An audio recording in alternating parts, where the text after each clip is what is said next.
Hello എൻ്റെ കൂട്ടുകാരെ. അപ്പോൾ ഇന്ന് ഞാൻ ഒരു മുരിങ്ങയില തോരനാണ് ഉണ്ടാക്കാൻ പോണത്. അപ്പോൾ കുറച്ച് ദിവസം മുന്നേ ഞാൻ മുരിങ്ങപ്പൂവിൻ്റെ തോരനൊക്കെ ഉണ്ടാക്കി കാണിച്ചു തന്നിരുന്നു. അപ്പോൾ ഇന്നിപ്പോൾ കുറച്ച് മുരിങ്ങയില ഞങ്ങൾക്ക് കിട്ടി. അപ്പോൾ ഞാൻ ദേ മുരിങ്ങയില വാട്ടാനായിട്ട് വെച്ചിട്ടുണ്ട്.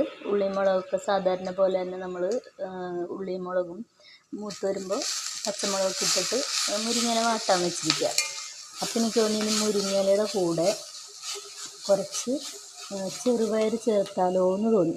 എന്തായിരിക്കും അതിൻ്റെ ബാക്കിയെന്ന് എനിക്കറിയില്ല. എന്തായാലും നമുക്ക് നോക്കാം. അപ്പം ഞാൻ ചെറുപയർ കുറച്ച് വേവിച്ച് വെച്ചിട്ടുണ്ട്. അപ്പോൾ അത് ഇതിൽ ചേർക്കാൻ പോവാണ്. ചെറുപയർ ചേർത്തിട്ടുണ്ട്. ചെറുപയർ ഞാൻ നേരത്തെ ഉപ്പും മഞ്ഞളും ഒക്കെ ഇട്ടിട്ട് വേവിച്ച് വെച്ചിരുന്നു. അപ്പോൾ ഈ മുരിങ്ങയിലയുടെ കൂടെ ചെറുപയർ ഞാൻ ചേർത്തിരിക്കുന്നു. പച്ചമുളക് മാത്രമേ ഇട്ടിട്ടുള്ളൂ കേട്ടോ. ഉണക്കമുളക് പൊടി ഒന്നും ചേർക്കണില്ല. എരിവൊക്കെ കുറച്ച് മതി, നമുക്ക് അത്യാവശ്യം മതി. ഭയങ്കര എരിവൊന്നും ഇതിന് വേണ്ടല്ലോ. ഇതേ മുരിങ്ങയിലയുടെ കൂടെ ചെറുപയർ ഞാൻ ചേർത്തിട്ടുണ്ട്. അപ്പം ഇനി ഒന്ന് മിക്സായിട്ട് അത്.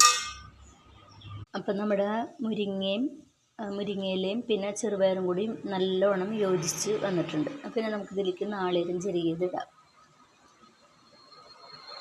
നാളികേരം ചേർത്തിട്ട് നന്നായിട്ട് ഇളക്കുക. നാളികേരം കൂടെ ചേർക്കുമ്പോൾ നല്ലൊരു ടേസ്റ്റ് ആയിരിക്കും കേട്ടത്.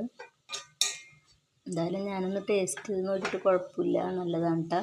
അപ്പോൾ ചെറുപയറൊക്കെ ചേർത്ത് ഇതുപോലെ നമുക്ക് വയ്ക്കാം. രണ്ടും നമുക്ക് ഗുണമുള്ള സാധനമാണല്ലോ. ചെറുപയറായാലും മുരിങ്ങയിലായാലും നല്ലതാണ് നമ്മുടെ ശരീരത്തിന്. അപ്പോൾ മുരിങ്ങയിലയും ചെറുപയറും കൂടെയുള്ള തോരനൊക്കെ ഇവിടെ റെഡിയായി.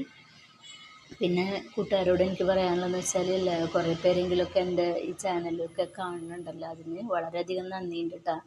ഞാൻ ഇതുപോലൊന്നും സത്യം പറഞ്ഞാൽ വിചാരിച്ചിരുന്നില്ല. എനിക്ക് അറിയാനും പാടുണ്ടായിരുന്നില്ല.